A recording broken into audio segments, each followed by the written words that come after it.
Hi guys, कैसे हो? Room खुशी में आपका स्वागत है। तो आज का वीडियो बहुत इंटरेस्टिंग है क्योंकि ये जो बजट फ्लैगशिप वाला जो स्पेस है, इसमें इतने फोन्स आ गए हैं। Mi 11X, Mi 11X Pro, iQOO 7 legend, आपका आ गया OnePlus 9R और अभी आने वाला है Realme GT, फिर मोटो का भी फोन आने वाला है। तो इतने सारे फोन आने वाले हैं और आ गए हैं, ठीक है।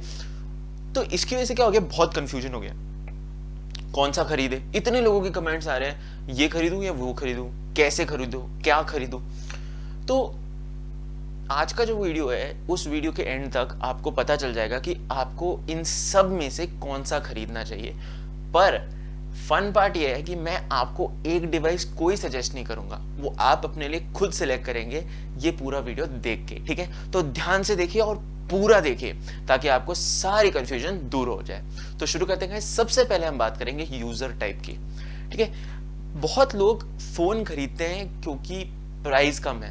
जैसे मैंने iQOO 3 खरीद लिया था क्योंकि मुझे लगा काफी चीप में मिल रहा है। वो मेरी गलती थी, वो सच में मेरी गलती थी। तो मैं आपको बताता हूं क्यों। हर यूजर का माइंडसेट अलग होता है, हर यूजर का यूज अलग होता है। तो हम इन यूजर्स को कुछ एक ब्रॉड कैटेगरी में ले लेते हैं। पहले तो आता है प्रोफेशनल हुज वर्किंग, ठीक है, या वर्किंग प्रोफेशनल, बेटर लगता है साउंड करने में। तो वर्किंग प्रोफेशनल का काम क्या होता है? वो गेम नहीं खेलता बैठ के, वो नेटफ्लिक्स नहीं देखता बैठ के, वो या तो वीडियो कॉल कर रहा होता है, कॉन्फ्रेंस कर रहा होता है, प्रेजेंटेशन बना रहा होता है, वर्ड पे कुछ टाइप कर रहा होता है, बहुत ज़्यादा सिर्फ काम काम कर रहा होता है, एक दो फोटोज़ खींचता है अपने फैमिली हॉलीडे पे, बट मोस्टली वो काम करता है। उसको एक ऐसे सस्टेनेबल सा फ़ोन चाहिए। तो ऐसे लोगों को नए ब्रांड्स कम से कम ट्राई करने चाहिए। इसके पीछे एक सिंपल रीज़न है कि क्या होता है, अगर आप एक वर्किंग प्रोफेशनल हो, आपका वीडियो कॉल चल रहा है, वीडियो कॉल के बीच में एक बग आ गया, ठीक है, फ़ोन बंद पड़ गया, बैटरी सडनली ख़त्म हो गई, कुछ प्रॉब्लम आ गई, तो एक बहुत ही एम्बैरेसिंग सा लगता है क्योंकि वो एक प्रोफेशनल वर्क एनवायरनमेंट है, उसमें आपसे एक्सपेक्टेड है कि कुछ गलत ना हो।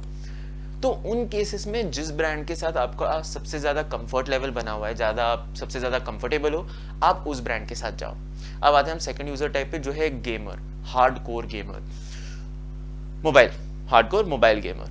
तो अगर आप हार्डकोर मोबाइल गेमर की बात करें तो हार्डकोर मोबाइल गेमर के लिए परफॉर्मेंस के अलावा कुछ मैटर नहीं करता। उसको अपने गेम्स में सबसे ज़्यादा FPS चाहिए, सबसे हाई क्वालिटी ग्राफिक्स चाहिए ताकि वो दूर तक एनिमीज को देख पाए, ड्रॉ डिस्टेंस लंबा हो पाए, और कूलिंग चाहिए। ये बहुत ही इंपॉर्टेंट चीज़ है एक गेमर के लिए, क्योंकि गेमर्स 4 घंटे 5 घंटे लगातार गेम खेलते हैं और अगर उनके फ़ोन में ठीक से कूलिंग नहीं है तो उनका गेम सेशन बंद हो जाता है। तो आपको क्या करना है, अगर आप एक गेमर हो, आप सीधे सीधे iQOO सीरीज की तरफ चले जाओ। अब आप बोलोगे भाई ये तो आपने बोला था एक फ़ोन नहीं बोलोगे, बट एक चीज़ देखो, iQOO सीरीज में जो कूलिंग है, जो गेमिंग फीचर्स है, वो बाकी सारे फ़ोन से ज़्यादा है क्योंकि ये बहुत ही गेमिंग सेंट्रिक डिवाइस है, ठीक है।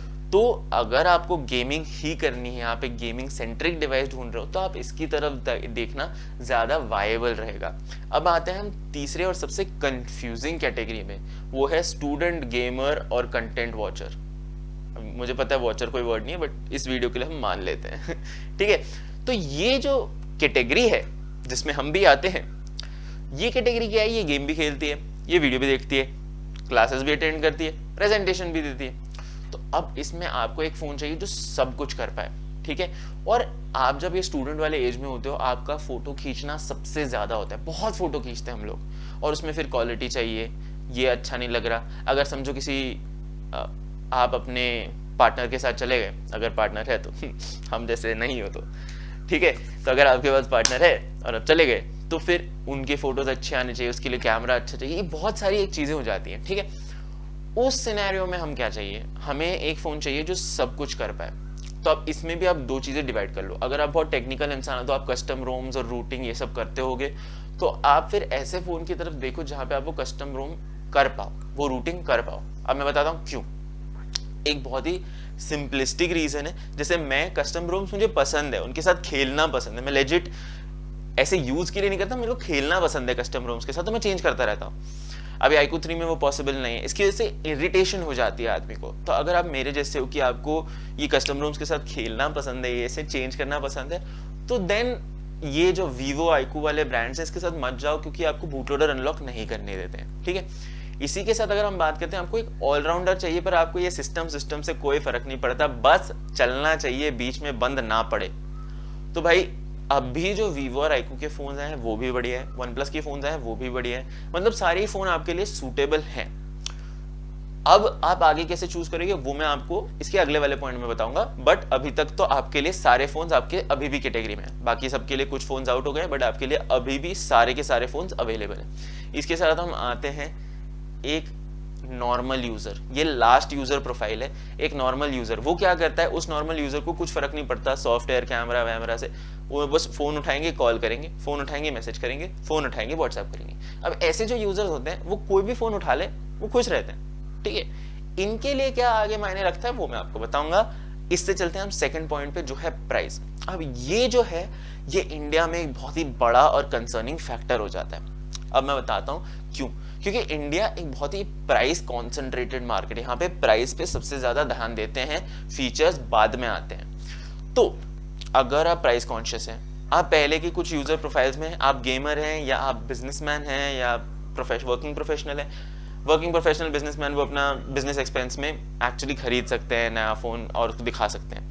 नहीं भी हो तो आई एम गेसिंग कि आप अपने प्रोफेशनल काम के लिए अगर ले रहे हैं तो आप सबसे बेस्ट लेना चाहेंगे, तो बजट की प्रॉब्लम नहीं। गेमर को एक गेमिंग डिवाइस चाहिए ही चाहिए, उसे क्वालिटी गेमिंग चाहिए, तो वो भी इन्वेस्ट करने से नहीं रुकेगा।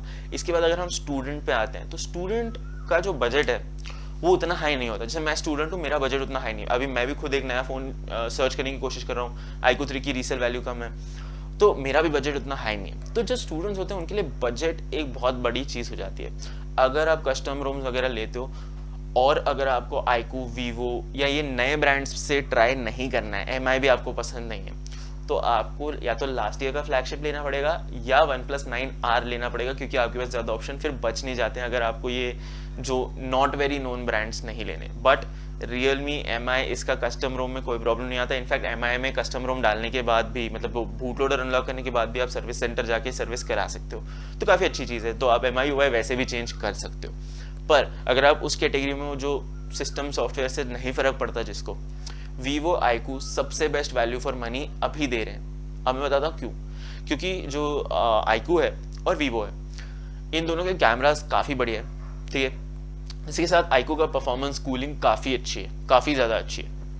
अगर आपको सॉफ्टवेयर से एब्सोल्युटली फर्क नहीं पड़ता, सीधे सीधे ले लो, वैल्यू फॉर मनी मिल रहा है आपको, कम कीमत में ज़्यादा हार्डवेयर मिल रहा है। एक सिंपल चीज़ है ये तभी करना बट आपके पास जब सॉफ्टवेयर से आपको कोई फर्क नहीं पड़ता। अब आते हैं, अगर आप एक नॉर्मल यूजर जिसको मतलब कुछ गेमिंग करना नहीं, कंटेंट नहीं देखना, फोटो नहीं खींचनी, बस फोन उठा के कॉल करना है, मैसेज करना है, ये 3-4 चीजें करनी है। अगर आप वो 3-4 चीजें करने वाले इंसान हो, अगेन आपको भी वीवो iQOO बेस्ट रहेगा, क्योंकि प्राइस में कुछ फर्क नहीं पड़ेगा, ठीक है। आपको एक्चुअली कम प्राइस में ज्यादा हार्डवेयर मिल रहा है, आपको सॉफ्टवेयर से कंसर्न नहीं है, बेस्ट है, आपका पैसा बच रहा है। अब इसके बाद हम अगली चीज पे आते हैं। ये तो हो गया यूजर और प्राइस, बट अब हम आते हैं स्पीड, प्रोसेसर। यहाँ पे थोड़ी चीजें चेंज हो जाती हैं। क्या आपको उस प्रोसेसर स्पीड की जरूरत है?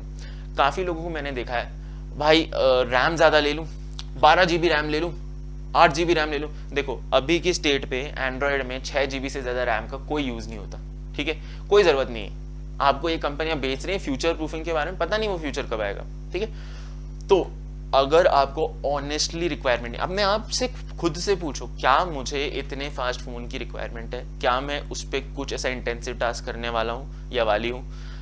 जैसे एग्जाम्पल में गेमिंग, आप गेमिंग करने वाले हो, आप बहुत ही ज़्यादा गेमिंग करने वाले हो, हाई क्वालिटी हाई ग्राफिक्स पे गेमिंग करने वाले हो, क्या आप उस पर वीडियो एडिटिंग करने वाले हो, वीडियो कैप्चर करने वाले हो? ये जो चीज़ें हैं, ठीक है, ये काफ़ी प्रोसेसर इंटेंसिव होती हैं। तो अगर आप इनमें से कुछ करते हो, आप अगर फोटोग्राफर हो तो फोटो एडिटिंग में जब आप रॉ फाइल एडिट करते हो आपको प्रोसेसर यूज होता है, तो उन केसेस में ठीक है, आपको एक फास्ट प्रोसेसर वाला फोन चाहिए, फास्ट स्टोरेज वाला चाहिए। बट अगर आप ऐसे इंसान हो जो काफ़ी लेड बैक है, नॉर्मल कंटेंट देखता है, नॉर्मल चैट करता है, इंस्टाग्राम यूज करता है सिर्फ, तो आपके लिए बहुत तेज प्रोसेसर लेके कुछ फर्क नहीं पड़ने वाला। क्यों? क्योंकि अगर डे टू डे यूज कर रहे हो तो आप 870 लो, 888 लो, आपको कुछ डिफरेंस नहीं पता चलेगा। हाँ, उसके नीचे जाओगे तो थोड़ा डिफरेंस ऑब्वियसली पता चलेगा, पर हम यहाँ पे इन बजट फ्लैगशिप्स की बात कर रहे हैं, तो आपको प्रो वेरिएंट लेने की जरूरत नहीं अगर आप बहुत ज्यादा पावरफुल काम नहीं करते हो, क्योंकि दोनों में पावर काफी। अगर आपको नॉर्मल कैजुअल गेमिंग करनी है तो 870 में आराम से कैजुअल गेमिंग हो जाएगी, वीडियो कैप्चर सब हो जाएगा। तो अगर आपको रिक्वायरमेंट है तभी आप उतना इन्वेस्ट करो, नहीं तो पैसे बचाओ, क्योंकि बाद में आप वही पैसे यूज करके एक्सेसरीज, बाकी चीजें, गेमिंग एक्सेसरीज या आपको कंप्यूटर के लिए कुछ चाहिए, जो भी है आप वो पैसा आगे यूज कर सकते हो। इस टाइम पे वो पैसा बचाना काफी इंपॉर्टेंट है कोरोना के टाइम पे, क्योंकि डिफिकल्ट टाइम पे, ठीक है। इसके साथ एक अगली चीज पे आते हैं जो काफी इंपॉर्टेंट है, 5G। इतने सारे लोग मैं आजकल देख रहा हूँ वो 5G लेने के लिए आजकल ये नए फोन्स ले रहे हैं। यार एक बहुत ही रियलिस्टिक सिचुएशन बताता हूँ। 5G का एक बैंड आएगा, ठीक है, जिसमें से एक कंपनी सिर्फ आपको मिलीमीटर वेव 5G देगी। मिलीमीटर वेव 5G क्या है?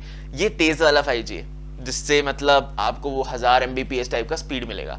पर आपको वो स्पीड लेने के लिए वो जो एंटेना है ना, उसके साइड में खड़ा रहना पड़ेगा। 5G की एक चीज है, 5G से आप जितना दूर जाओगे, ये जो मिलीमीटर लेंथ वाला होता है, जो तेज वाला होता है, जितना दूर जाओगे उतना उसका स्पीड गिरता रहता है। और अगर आपका फोन डायरेक्टली उसके विजिबिलिटी में नहीं हुआ तो आपकी रेंज चली जाती है। तो मिलीमीटर लेंथ की बात कर रहा हूं। ये जो स्लोअर वर्जन है वो लॉन्ग रेंज आते हैं, बट वो इंडिया में आने में टाइम लगेगा।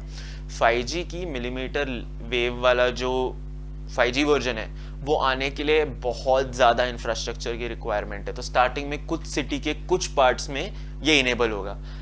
टोटल इंडिया में प्रॉपर 5G आने के लिए आपको नियरली 3 से 5 साल लगेंगे। ये बहुत ही हार्श रियलिटी है, क्योंकि अभी तक इंडिया में ग्लोबल 4G के जो स्पीड है उतने स्पीड भी नहीं आ रहे। तो हमारे पास पूरा 4G नहीं आया, 5G तो दूर की बात है यार।